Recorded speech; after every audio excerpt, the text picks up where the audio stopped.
Welcome back to Iraqi Updates, where we break down the latest developments shaping Iraq's role in regional economics, logistics, and politics.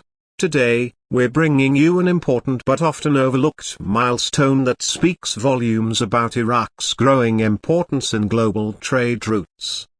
The news didn't grab big international headlines, but make no mistake here, this is a sign of transformation. Iraq's General Authority of Customs has officially announced the successful transit of an international shipment traveling from the United Arab Emirates to Poland, passing directly through Iraqi territory.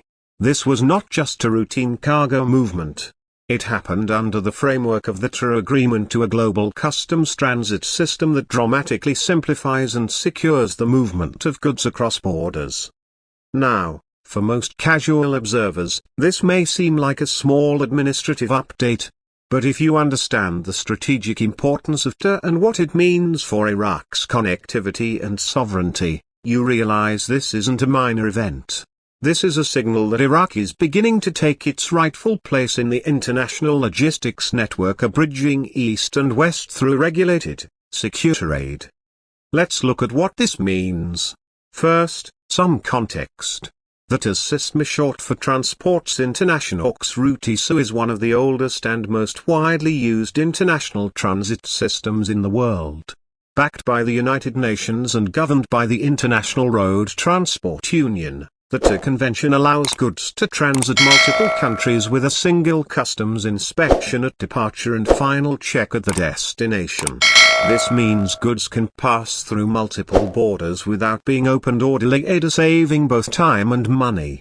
For Iraq to facilitate such a shipment, especially from a Gulf country like the UAE to a European country like Poland, means that Iraq is no longer being bypassed in favor of longer, more stable but expensive routes. Instead, Iraq is being used as a viable, trusted corridor for international trade. That's a big deal, not just economically but symbolically. Why does this matter? Because Iraq's image in the global logistics sector has long been tied to instability, delays, and outdated infrastructure. And in the past, many companies simply routed around Iraq to avoid complications. The use of Iraqi territory for a TIR-compliant shipment means that companies and countries are starting to rethink that view. It also indicates that Iraq's customs infrastructure is catching up to international standards. To be part of the TIR system, a country has to meet strict criteria for security, transparency, and regulatory efficiency. It's not just about having roads, it's about having institutions. The successful passage of this shipment signals that Iraq's General Authority of Customs is functioning in a way that gives international trade actors confidence. So, let's zoom out. A truck carrying goods from the UAE crosses into Iraq, makes its way through, and exits into the next country en route to Poland. No unnecessary stops. No border chaos. No corruption-based routing. Just a clean, internationally recognized transit under one of the most trusted systems in global commerce. For Iraq, that's a quiet revolution. There's also a geopolitical angle here. By acting as a trade bridge between the Gulf and Europe, Iraq positions itself as more than an oil exporter, it becomes a logistics partner. And in a world that's rapidly re-evaluating global supply chains, that positioning is extremely valuable. In addition, this enhances Iraq's sovereignty. When you control the movement of goods through your territory and do so under international agreements like TIR, you're no longer just a passive space on the map, or you're an active player. You collect transit fees. You gain negotiating leverage. You attract investment in infrastructure, warehousing, and trucking. And most importantly, you start to build a non-oil-based economic reputation. This is where the news connects to Iraq's broader ambitions. For years now, Iraqi officials have talked about diversifying the economy. But talk is one thing, actual logistics capacity is another. And this shipment, simple as it may seem, is proof that real progress is being made. It's also worth noting that Iraq has been actively upgrading its border infrastructure. In recent years, new customs technologies have been introduced, and the country has been slowly moving toward digitized border management systems. These upgrades are necessary not just for trade but for tackling smuggling, improving revenue collection, and building trust with international partners. So when Iraq participates in the TIR system and enables a cross-continental shipment to pass through smoothly, it tells investors and global institutions that things are changing. That Iraq can now be part of secure, transparent supply chains.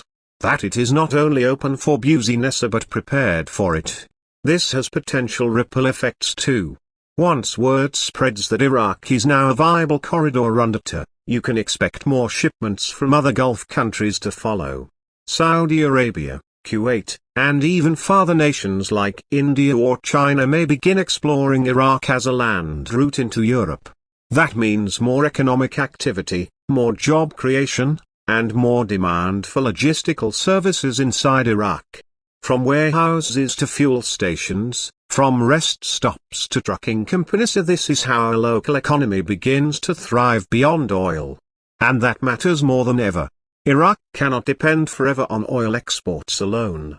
Logistics could become the second pillar of its national economy. And this isn't just theory. Look at countries like Turkey, Georgia, or Kazakhstan, nations that became central trade corridors by investing in infrastructure and showing reliability. Iraq is just starting that journey, and the TIR shipment from the UAE to Poland could be a historic first step. So while this may not be the kind of headline that goes viral, make no mistake here, it's a major signal of progress. It's Iraq proving, with action rather than rhetoric, that it is open, functioning, and ready to serve as a connector between two major economic zones, the Gulf and the European Union. That's the kind of development that builds a real, diversified economy. That's the kind of story we need to tell more often. If you found this breakdown insightful, make sure to subscribe to Iraqi Updates. This channel exists to go beyond the surface here, giving you the real story behind Iraq's economic and geopolitical evolution. Hit the like button, drop a comment with your thoughts, and turn on notifications so you don't miss what's next. Iraq is changing. Slowly, quietly but powerfully. Stay informed. Stay sharp. This is Iraqi Updates.